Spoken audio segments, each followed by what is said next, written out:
Hai hai hai, welcome back. Jangan lupa subscribe ya. Yang belum subscribe, silahkan ditekan tombol subscribe-nya. Oke, kita lanjutin ya ceritanya. Bab 22. Merindukan. Hari sudah malam.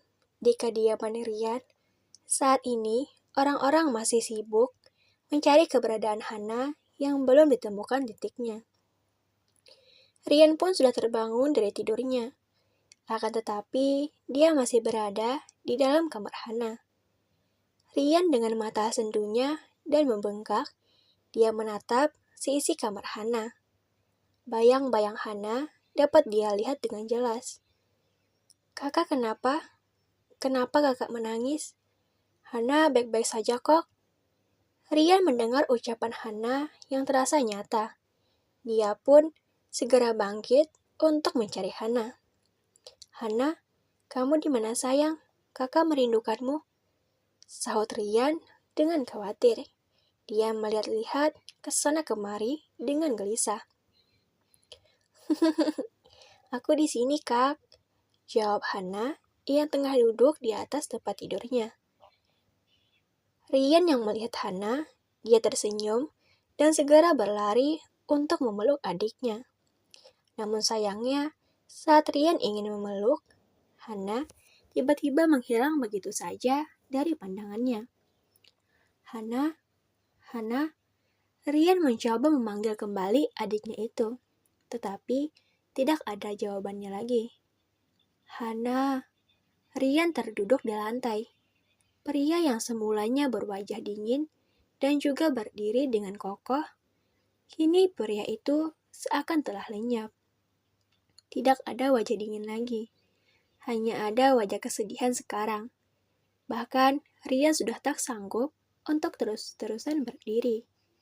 Saat dia terdiam dengan banyaknya kesedihan, pintu kamar diketuk oleh seseorang.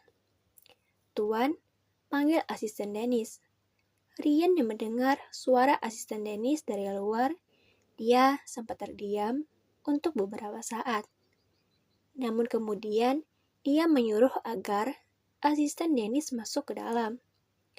Ada apa? Rian melontarkan kata-kata itu dengan lemah. Asisten Dennis yang sudah mengerti dengan Rian, dia pun duduk di samping Rian. Apa kau terus begini, Rian? Tanya asisten Dennis dengan sedikit kasar. Bahkan, dia tidak menggunakan embel-embel tuan. Apa maksudmu? Tanya balik Rian. Dia masih menundukkan wajahnya. Apa kau sekarang menjadi bodoh? Sindir asisten Angga. Asisten Angga tidak memikirkan resikonya. Dia hanya ingin Rian kembali seperti dulu. Jika terus begini, bagaimana bisa mencari keberadaan Hana? Sepertinya aku terlalu baik denganmu, sehingga kau sekarang begitu berani denganku. Sarkas Rian dingin. Tidak, aku tidak berani denganmu. Tapi jika kau seperti ini terus, aku akan memukulmu dengan kuat. Balas asisten Angga. Suaranya kini sedikit melembut. Cih, kenapa tidak kau pukul saja aku sekarang? Rian berdesih. Dia melihat ke arah asistennya yang berada di sampingnya. Itu akan aku lakukan jika kau terus begini. Jika kau begini, bagaimana kau bisa menemukan adikmu? Anak buahmu juga membutuhkanmu, Rian. Bentak asisten Angga. Dia menatap tajam ke arah Rian. Sekarang keadaannya begitu terbalik. Sekarang, asisten Angga lah yang marah-marah kepada Rian. Tidak seperti dulu. Rian terdiam setelah mendengar ucapan asisten Angga. Itu memang benar. Jika dia terus begini, bagaimana bisa menemukan adiknya? Benar, apa yang kau katakan memang benar. Jika aku terus seperti ini, pasti Hana akan sedih. Ucap Rian dan segera bangkit. Siapkan semuanya, kita akan pergi. Perintah Rian dengan lantang. Pria itu tiba-tiba berubah seketika. Wajahnya tidak ada kesedihan lagi, hanya ada dendam yang membara. Dia harus menemukan pelakunya dan menghabisi semuanya. Tapi Tuan, Anda belum mandi? Beritahu asisten Angga dengan polos. Rian merasa tersindir. Dia menatap tajam ke arah asistennya itu. Sepertinya aku harus menghukummu, ucap Rian dengan dingin. Hukumlah setelah Nona ditemukan, sahut asisten Angga memelas dan meninggalkan Rian sendirian. Rian kesal kepada asisten Angga, karena asistennya itu selalu berani jika dia sedang kacau. Andai kau bukan asistenku, geram Rian, dan kemudian dia menghela napasnya dengan panjang. Adik bersabarlah, kakak akan menemukanmu, ucap Rian dengan lembut. Rian berjalan keluar dari kamar Hana.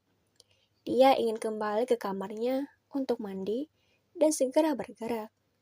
Meskipun hari sudah malam, itu tidak akan menghalangi perjalanan Rian nantinya. Sementara di sisi lain, Hana baru saja terbangun. Kondisinya sedikit membaik, tidak seperti tadi sore. Dia bangkit untuk duduk, menatap kembali kamar yang sebelumnya dia lihat. Hana di mana? Gumam Hana dengan diri. Perutnya terasa sangat lapar sekarang. Karena dia hanya sarapan pagi waktu di rumah. Hana memegang perutnya yang berbunyi. Lalu dia memandang ke arah pintu kamar. Apa Hana di rumah penjahat itu? Hana menebak-nebak. Dia sedikit takut. Hana pun mengingat kakaknya. Dia merindukan kakaknya sekarang. Dia ingin memeluk kakaknya dan menangis. Dia takut sendirian. Tanpa sadar, air mata Hana menetes. Di saat Hana melamun, pintu kamar terbuka dan menampakkan sesosok wanita. Wanita itu adalah Dokter Yunita yang tengah membawa nampan kecil berisi bubur dan juga susu untuk Hana. Hana menatap wanita yang tidak dia kenali. Dia takut. Siapa? Tanya Hana gelagapan. Nona tenanglah, saya pelayan pribadi Nona. Panggil saja saya Yunita atau Nita, jawab Dokter Yunita dengan lembut. Hana diam, matanya menatap ke arah nampan yang dibawa oleh Dokter Yunita. Dokter Yunita yang mengerti tatapan Hana, dia tersenyum. Nona lapar, saya sudah menyiapkan bubur dan susu untuk Nona, ucapnya. Saya akan menyuapi Nona, sambung Dokter Yunita yang sudah duduk di pinggiran tempat tidur. Hana bergeleng kepala. Dia tidak ingin memakan bubur itu. Ada apa, Nona? Nona harus makan. Tidak, aku masih kenyang, balas Hana yang mencoba mengubah sedikit perkataannya. Hana yang biasanya menyebut namanya sendiri saat berbicara, kini dia mulai mengubahnya. Terima kasih. Jangan lupa subscribe, like, komen, dan share ya. Dadah.